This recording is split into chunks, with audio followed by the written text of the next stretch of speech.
అందరికీ మేమైతే ఊరికి వచ్చినాము. వర్షం పడుతుంది బాగా. మా ఇంటి ముందడంతా చెట్లు మొలిచాయి బాగా. స్టాప్ చేయాలి ఇక. ఎంత టైం అవుతుందో ఏమో తెలియదు. వర్షం అయితే బాగా పడుతుంది. వర్షం పడ్డా కూడా అదంతా సాఫ్ చేయాలి కదా, పీకాలి చెట్లన్నీ. గొడుగు పెట్టుకుంటా మెల్లగా తీస్తున్నాను. అయినా కూడా పడుతూనే ఉంది వర్షం. మధ్యాహ్నం వరకు పడుతూనే ఉంది. మా ఊర్లో బోనాల పండుగ ఉంది ఆ రోజే. అంతా వీకేస్తూ ఉన్నాం. గొడుగు పెట్టుకొని సాఫ్ చేస్తున్నా. కొంచెంగా తీసేస్తున్నాను. 2 నెలలు అయింది వచ్చి అంతే సాఫ్ చేసి. అయినా కూడా అంత అయిపోయింది. మొత్తం వనం పెరిగినట్టు పెరిగింది వర్షానికి. మా కరపాకు చెట్టు అయితే చాలా పెద్దగా ఉంది. ఎంత పెద్దగా అయింది చూడండి. చాలా పెద్దగా ఉంది.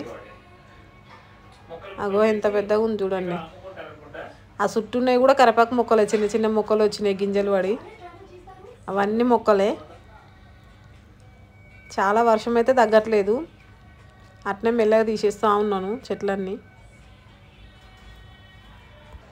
మేము లేకున్నా కూడా మా కరివేపాకు చెట్టు అయితే అందరు తీసుకెళ్తారు. కరివేపాకు మంచి స్మెల్ వస్తుంది.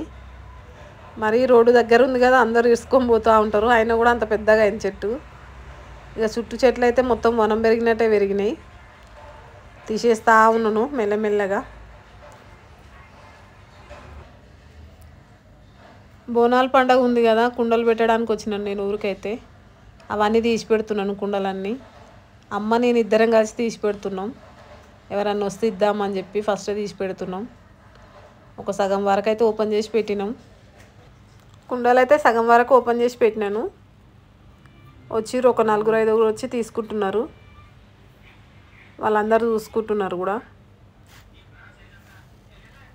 అన్న అయితే పక్కకు పెడుతున్నాము. గురువి కంచులు కూడా తీసి పెడుతున్నాను.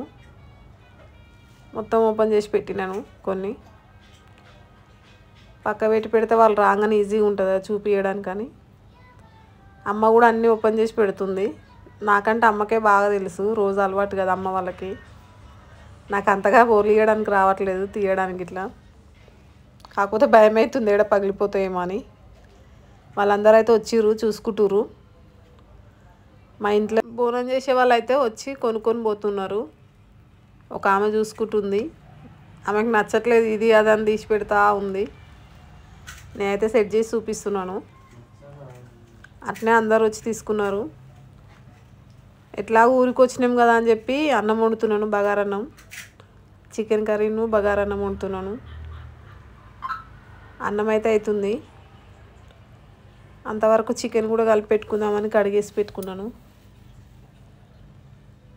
పక్కకు పెట్టుకున్నాను. ఇప్పుడు చికెన్ కర్రీ చేస్తున్నాను. చికెన్ కడిగి పెట్టుకున్నాను.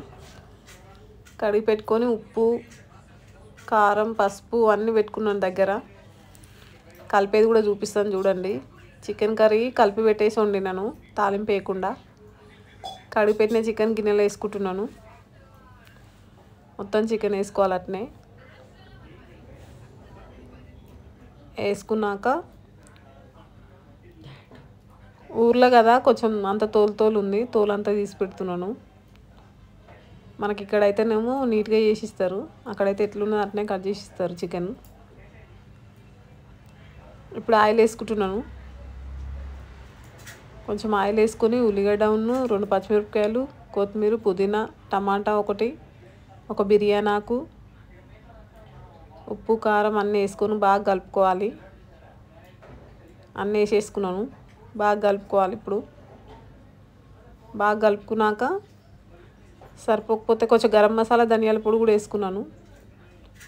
ఆయిల్ సరిపోకపోతే కొంచెం ఆయిల్ వేసుకొని మళ్ళీ కలుపుకున్నాను. బాగా కలుపుకొని పొయ్యి మీద పెట్టుకోవాలి. కొంచెం కొత్తిమీర కూడా వేసుకొని సిటీ నుండే తీసుకుపోయినాను. కారం, పసుపు ఒకటే కవర్లో కలిపిన. మొత్తం వేసేసుకుంటున్నాను అందాజ లెక్కల. అల్లం వెల్లుల్లి పేస్ట్ కూడా తీసుకెళ్ళి కలుపుతున్నాను. మొత్తం కలుపుకోవాలి. బాగా కలుపుకొని పొయ్యి మీద పెట్టుకోవాలి. 1-2 నెలలకు ఒకసారి వస్తుంటాం కదా, ఇంట్లో ఏమి ఉండవు, అన్నీ ఇక్కడ నుండే తీసుకెళ్ళాలి. బాగా కలుపుకోవాలి. బాగా కలుపుకొని పొయ్యి మీద పెట్టుకొని చిన్న మంట పెట్టుకోవాలి. కొంచెం కొత్తిమీర కూడా వేసుకోవాలి కడిగి పెట్టుకుంది. ఇప్పుడు పొయ్యి మీద అయితే పెడుతున్నాను. పెట్టి ఒక గిన్నెలో కొంచెం వాటర్ వేసుకొని పైన పెట్టుకోవాలి. బగారా రైస్ అయితే అయిపోయింది. బంద్ చేస్తున్నాను అన్నం. అంతవరకు కూర పెట్టినాను పొయ్యి మీద.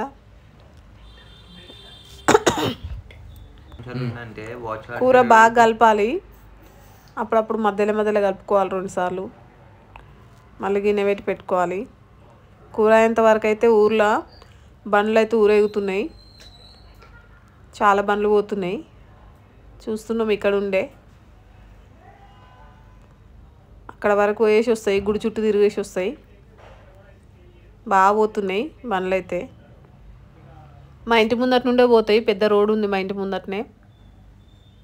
అందరూ ఆగిపోయారు చూడండి.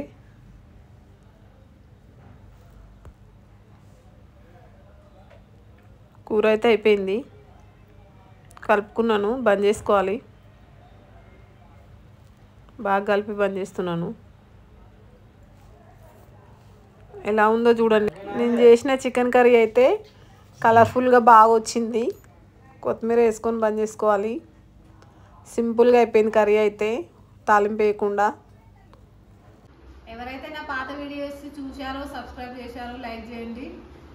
కొత్త వీడియోస్ కూడా చూడండి, లైక్ చేయండి, సబ్స్క్రైబ్ చేసుకోండి. చూడని వాళ్ళందరూ చూడండి.